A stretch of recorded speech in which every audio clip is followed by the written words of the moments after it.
हमारा अगला प्रश्न है कि अभाज्य गुणनखंड विधि द्वारा निम्नलिखित पूर्णांकों के एचसीएफ और एलसीएम ज्ञात कीजिए। तो पहला प्रश्न है 12, 15 और 21, दूसरा है 17, 23 और 29 और तीसरा है 8, 9 और 25। तो इनका अभाज्य गुणनखंड विधि द्वारा एचसीएफ और एलसीएम प्राप्त करना है। तो हम लोग आंसर करेंगे इसका। तो पहला है हमारा 12, 15 और 21। 12 का करें पहले,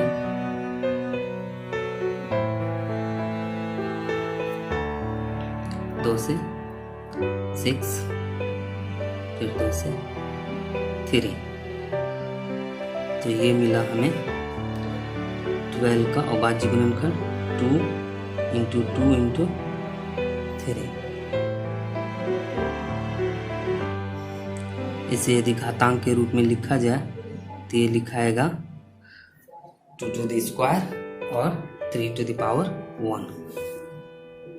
उसके बाद हम लोग 15 का अभाज्य गुणनखंड कर लेंगे 3 से 5 बार। फिर आगे नहीं बढ़ेगा ये, यानी 15 का अभाज्य गुणनखंड हो जाएगा 3 × 5। फिर अगला है हमारा 21 का, तो ये 3 से 7 बार। तो 21 =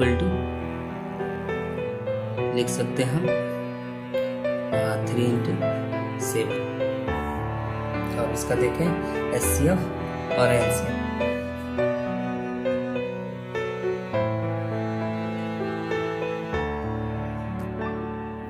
तो एचसीएफ ऑफ 12,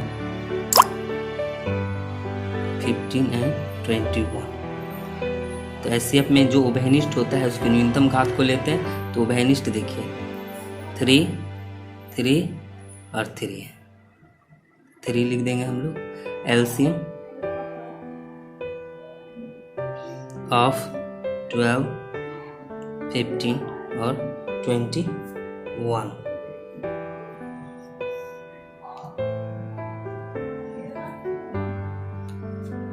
तो एलसीएम में हम लोग जो कॉमन होता है उभयनिष्ठ होता है उसके अधिकतम घात को लिखते हैं। तो देखिए इसमें कॉमन क्या है, तो 3, 3, 3।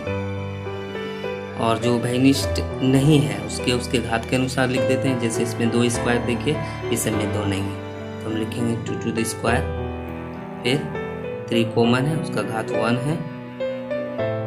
5 देख लीजिए कॉमन नहीं है, लिखेंगे इसे। 7 कॉमन नहीं है, लिखेंगे इसे। तो इसका गुणनफल हमें प्राप्त होगा 420। फिर अगला प्रश्न है हमारा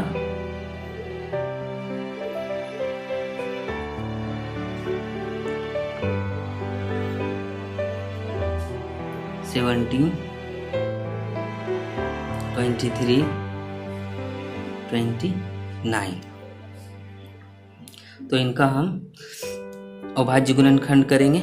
तो देखिए 17 स्वयं एक अभाज्य है और इसका गुणनखंड नहीं हो पाएगा, तो इसे हम लोग लिख सकते हैं 1 × 17। उसके बाद देखिए 23, ये भी अभाज्य संख्या है तो इसका भी गुणनखंड नहीं हो सकता है, तो आप इसे लिख सकते हैं 1 × 23। फिर देखिए 29, ये भी एक अभाज्य संख्या है तो इसका भी गुणनखंड नहीं हो सकता है, तो इसे आप लिख सकते हैं 29, 1 × 29। अब एचसीएफ देखिए इसका, एचसीएफ ऑफ 17, 23, 29 का अगर एचसीएफ हम लें तो इसमें जो कॉमन है उसके न्यूनतम घात को लेते हैं। तो कॉमन इसमें आपका 1 ही मिलता है, तो हम लोग लिख सकते हैं 1। LCM of 17, 23, 29। तो इसका एलसीएम क्या होता है कि जो कॉमन होता है उसके अधिकतम घात और जो कॉमन नहीं होता है उसके घात के अनुसार लिख देते हैं। तो इसमें देखिए 1 इंटू 17, 23 और 29 होगा और इसे मल्टीप्लाई करेंगे तो ये मिलेगा 11,339। यही इसका एलसीएम हो गया। हमारा अगला प्रश्न है क्वेश्चन नंबर 8, क्वेश्चन नंबर 3, 8, 9 और 25।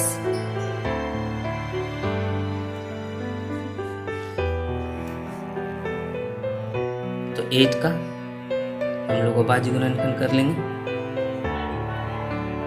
4, 2, 2। तो हम लोग लिखेंगे 8 is equal to 2 into 2 into 2। घातांक के रूप में हम लोग इसे लिख सकते हैं 2 टू द पावर 3। इसके बाद है 9 का अभाज्य गुणनखंड कीजिए 3, 3। तो 9 का अभाज्य गुणनखंड हम लोग लिख सकते हैं 3 इंटू 3। ये लिखाएगा 3 पर स्क्वायर। इसके बाद अगला है हमारा 25। ये 5 से लग जाएगा 5। तो 25 का अभाज्य गुणनखंड हो जाएगा आपका 5 इंटू 5 इक्वल टू 5 पर स्क्वायर। अब इसका एलसीएम हम लोग प्राप्त करेंगे। तो इसका एचसीएफ हो सकता है HCF ऑफ 8, 9, 25। एचसीएफ में हम लोग जो उभयनिष्ठ होता है उसके अधिकतम घात को लिखते हैं। तो अब आप देखें इसमें उभयनिष्ठ कोई अंक नहीं है, यानी इसका उभयनिष्ठ 1 हो सकता है, इसमें 1 और 1 लिख सकते हैं। तो इसके उभयनिष्ठ में हम लोग 1 लिख सकते हैं, यानी HCF ऑफ 8, 9, 25 इक्वल टू हो जाएगा 1।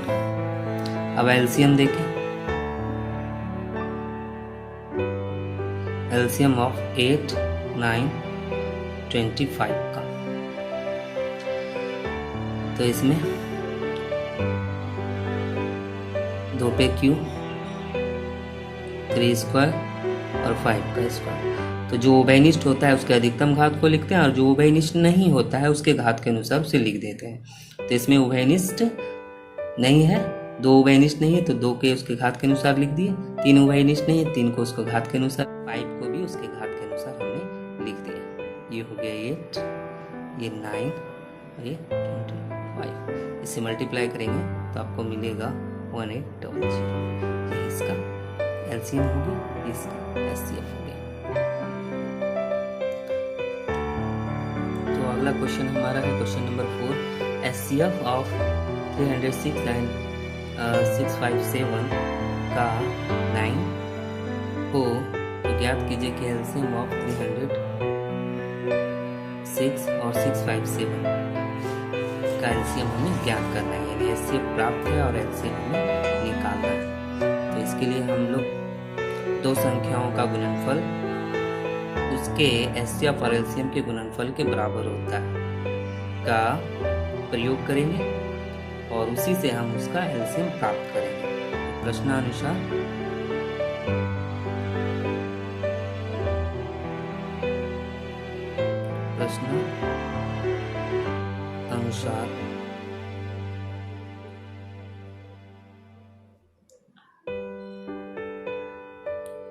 दी गई संख्या, प्रश्नानुसार दी गई संख्या है हमारा 306 और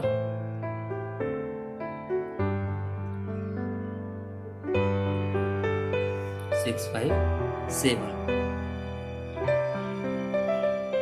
एचसीएफ है 306 और 657 इक्वल टू 9।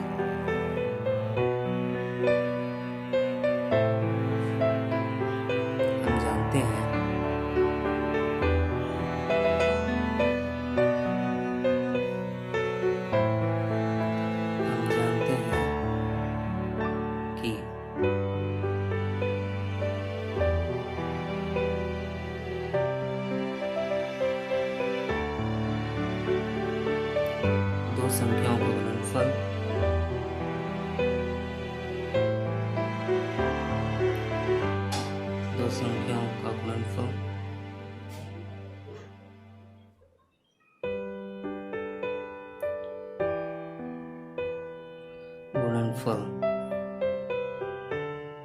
बराबर HCF इंटू LCM। तो दो संख्या 6 और 6, 5, 7 is equal to HCF of 6 और 6, 5, 7 इंटू LCM ऑफ 6 और 6, 5, 7।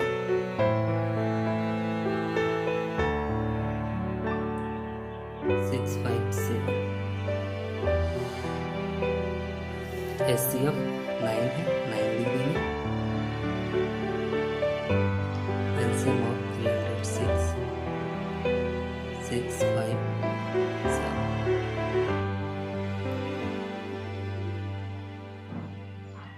सिक्स 5, 7 अपॉन 9 नीचे चलाएगा, इक्वल टू लिखेंगे LCM ऑफ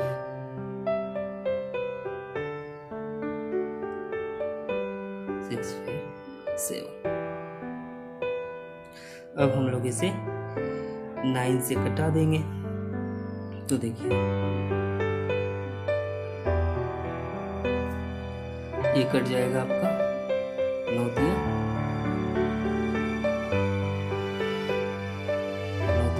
27, 3 जाएगा 9 चौक 36। ठीक है, तो प्राप्त क्या हुआ हमें? तो LCM ऑफ 306 और 657 इज इक्वल टू 34 इंटू 657। इसको जब मल्टीप्लाई करेंगे तो हमें प्राप्त होगा 2, 2, 3, 3, 8। यही हमारा LCM। हमारा अगला प्रश्न है प्रश्न संख्या 5। जांच कीजिए कि क्या किसी प्राकृत संख्या n के लिए संख्या 6 टू द पावर n यानी 6 पर पावर n अंक शून्य पर समाप्त हो सकती है। तो देखिए ऐसे क्वेश्चन को हम लोग सॉल्व्ड एग्जाम्पल इसके एग्जाम्पल में भी देख चुके हैं। वहां पर 4 टू द पावर n अंक शून्य पर समाप्त हो सकती है। वहाँ क्वेश्चन था कि क्या किसी प्राकृतिक संख्या n के लिए संख्या 6 टू द पावर n अंक शून्य पर समाप्त यानी 4 टू द पावर n अंक शून्य पर समाप्त हो सकता है।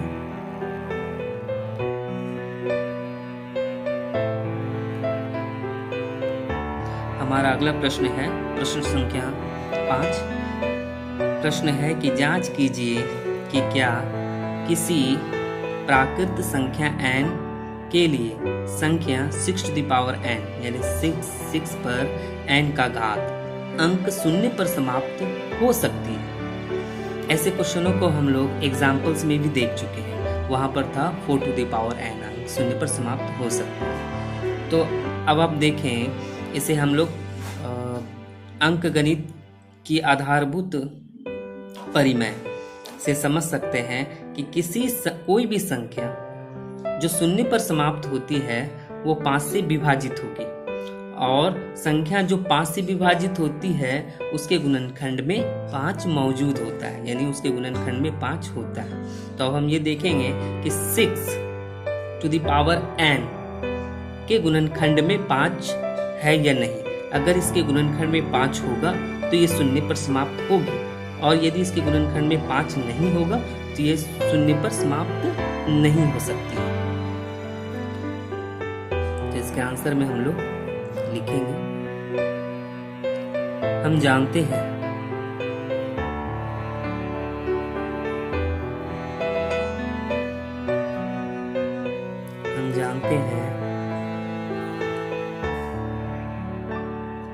हम जानते हैं कि कोई भी संख्या, कोई भी संख्या जो शून्य पर समाप्त होती है, समाप्त होती है,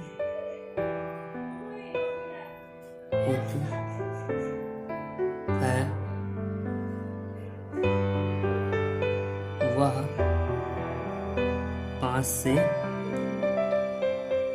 विभाज्य होती है।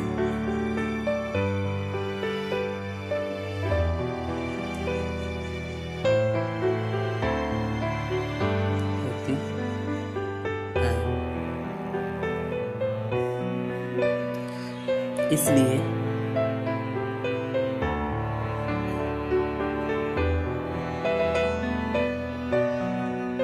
उसके अभाज्य गुणनखंडों में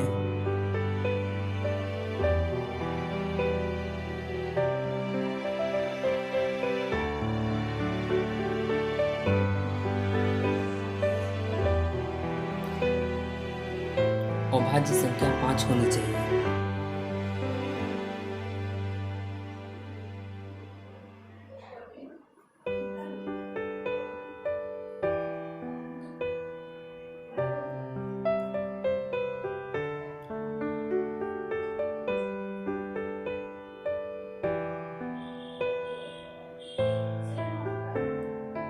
अभाज्य संख्या 5 होनी चाहिए।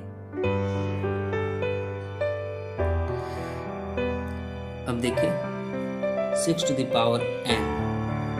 अब इसका हम लोग अभाज्य गुणनखंड करके देखेंगे कि इसके अभाज्य गुणनखंड में 5 है या नहीं। अगर 5 होगा तो ये शून्य पर समाप्त होगी, यानी इसका गुणनफल से प्राप्त होने वाली संख्या के अंत में शून्य होगा।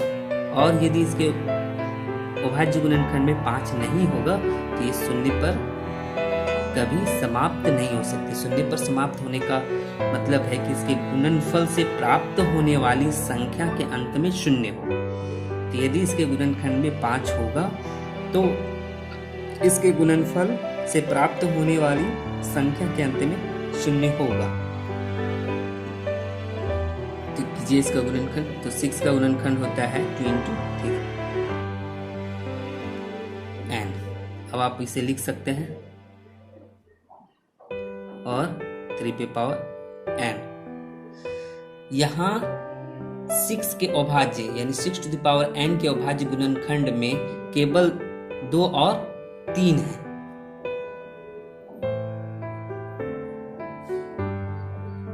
हम देखते हैं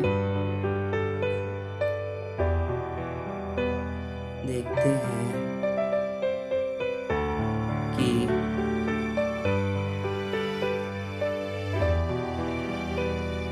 6 to the power n के अभाज्य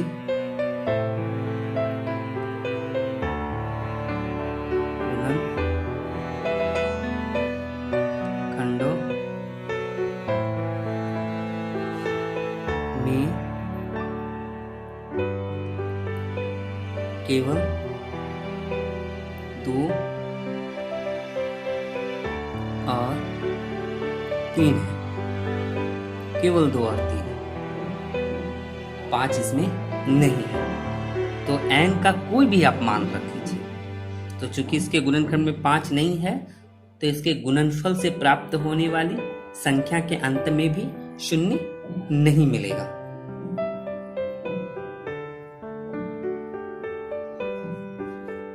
तो अंक गणित के आधारभूत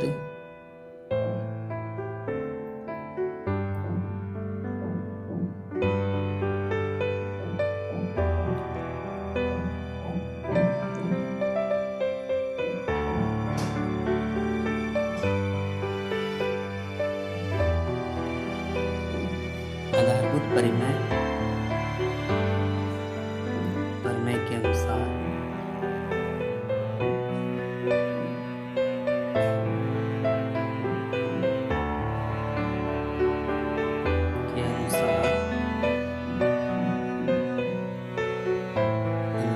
ये गुणनखंड ये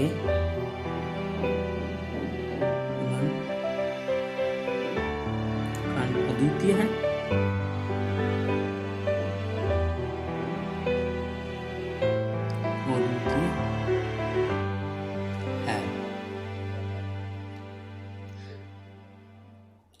अंकगणित के आधारभूत परिमेय ये कहता है कि किसी भी संख्या का गुणनखंड अभाज्य गुणनखंड अद्वितीय होता है, यानी वो बदल नहीं सकता। क्रम को यदि छोड़ दिया जाए तो क्रम बदल सकता है, लेकिन उसमें जो अभाज्य संख्याएं हैं वो नहीं बदलती हैं।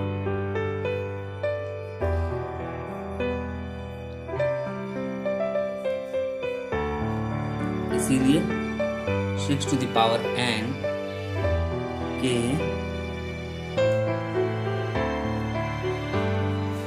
अभाज्य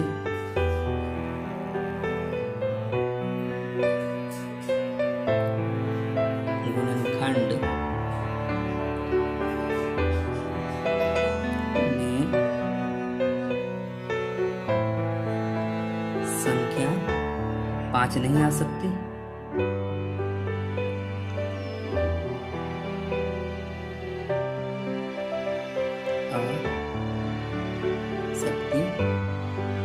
पांच नहीं आ सकती।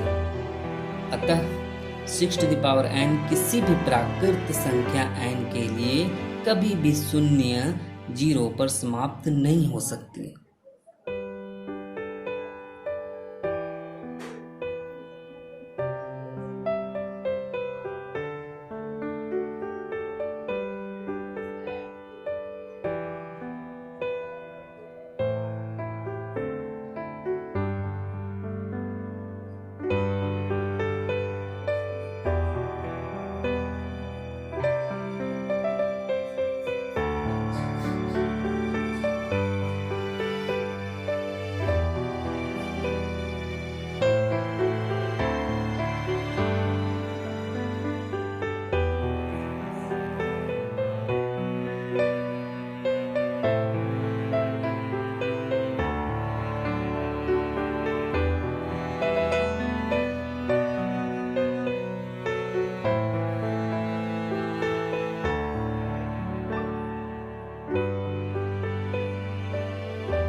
अतः 6 to the power n के किसी भी प्राकृत संख्या n के लिए किसी भी शून्य पर कभी भी शून्य पर समाप्त नहीं हो सकती।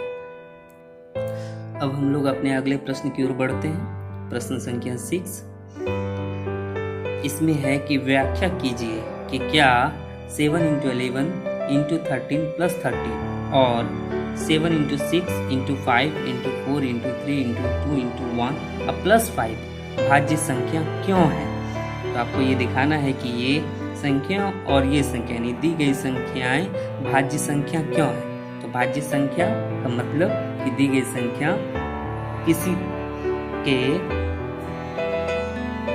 2 से अधिक भाजक होंगे। तो अब देखिए इसके आंसर में लिखेंगे हम लोग प्रश्नानुसार 7 दी गई संख्या। तो प्रश्नानुसार हमें संख्या दी गई है 7 into 11 into 30 प्लस 30। तो अब देखें इसमें 13 हम कॉमन ले सकते हैं। तो अंदर क्या होगा 7 into 11 प्लस 1। तो इसमें हम लोग देखते हैं कि 13 इसका एक गुणनखंड है। 13 इसका एक अभाज्य गुणनखंड है।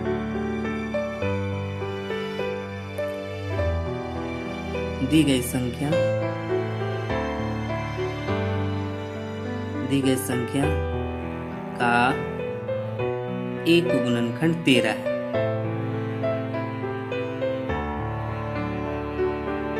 खंड 13 है।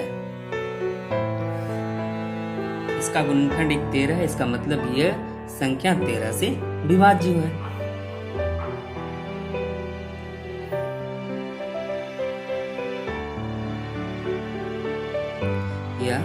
इसलिए यह संख्या 13 से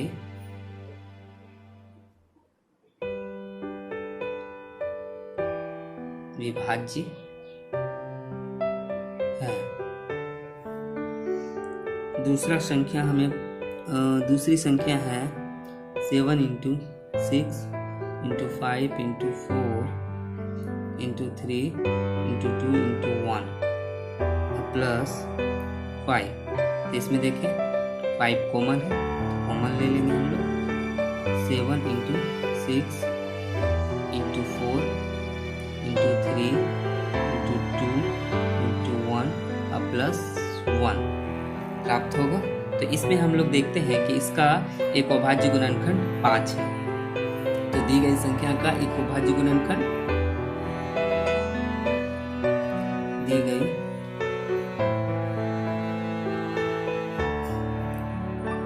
संख्या का एक अभाज्य गुणनखंड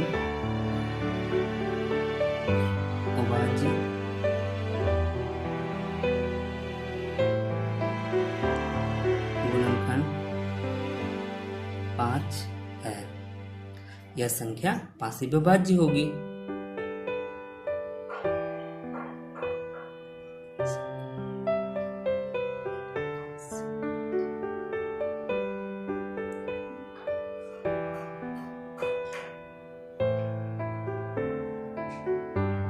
यह संख्या 5 से विभाज्य होगी। तो देखिए पहली वाली संख्या 13 से विभाज्य थी, दूसरी वाली संख्या 5 से विभाज्य, तो दोनों संख्याएं भाज्य संख्या हो गई।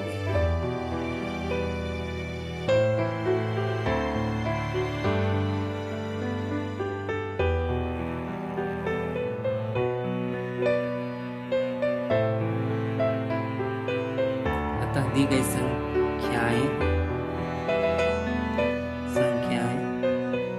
7 × 11 × 13 प्लस 13 और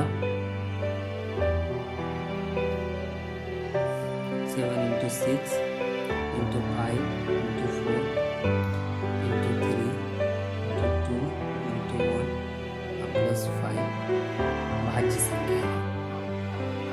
भाज्य संख्याएं हैं।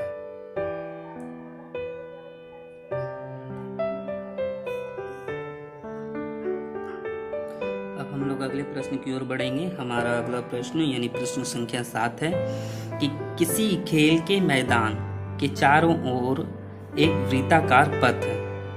इस मैदान का एक चक्कर लगाने में सोनिया को 18 मिनट लगते हैं, जबकि इसी मैदान का एक चक्कर लगाने में रवि को 12 मिनट लगते हैं। मान लीजिए वे दोनों एक ही स्थान और एक ही समय पर चलना प्रारंभ करके एक ही दिशा में चलते हैं, तो कितने समय बाद वे पुनः प्रारंभिक स्थान पर मिलेंगे। तो बच्चों ऐसे प्रश्नों में हम सोनिया 18 मिनट लगाते हैं और रवि 12 मिनट लगाते हैं, तो दोनों एक ही स्थान पर कब पहुंचेंगे, कितने समय बाद दोनों एक ही स्थान पर पहुंचेंगे। यानी आपको एक ऐसा समय निकालना होगा जिसे 18 और 12 दोनों पूर्णतः विभाजित कर दें, तो उस समय पर सोनिया और रवि एक ही स्थान पर पहुंचेंगे। तो हम लोग 18 और 12 का एलसीएम निकाल लेंगे।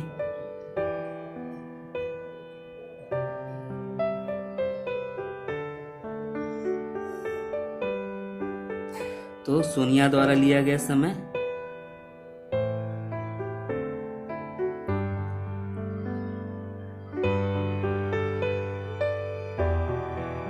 द्वारा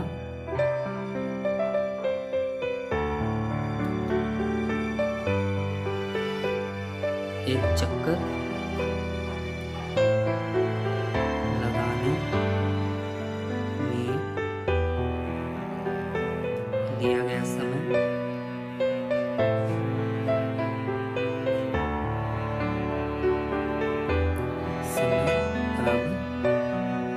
18 मिनट।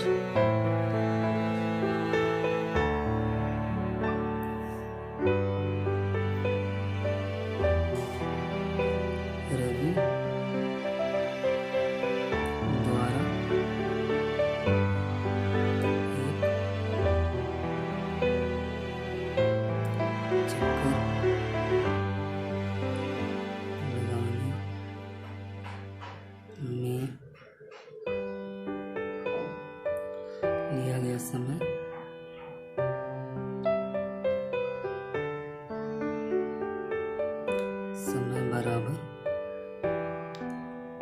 12 मिनट।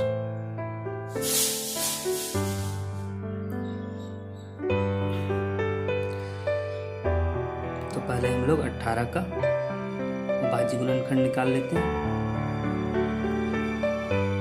2 से 9 बार, 3 से 3 बार। तो 18 का अभाज्य, तो 18 का अभाज्य गुणनखंड हो गया आपका 2 इंटू 3 इंटू 3। तो इसे अगर घातांक के रूप में हम लोग लिखें तो 2 इंटू 3 पर स्क्वायर। 12 को भाज्य गुणनखंड हम निकाल लेंगे 6 और 3। तो 12 is equal to 2 into 2 into 3, ये 2 का स्क्वायर इंटू 3। तो एलसीएम ऑफ 18 एंड 12।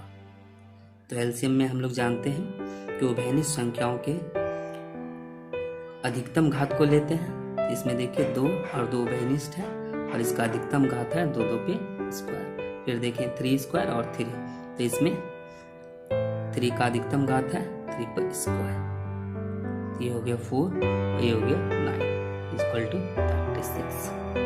अतः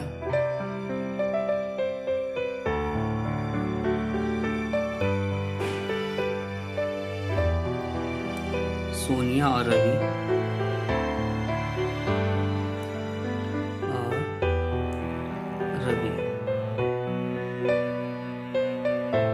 दोनों 36 मिनट बाद एक दूसरे से 36 मिनट बाद एक स्थान पर मिलेंगे।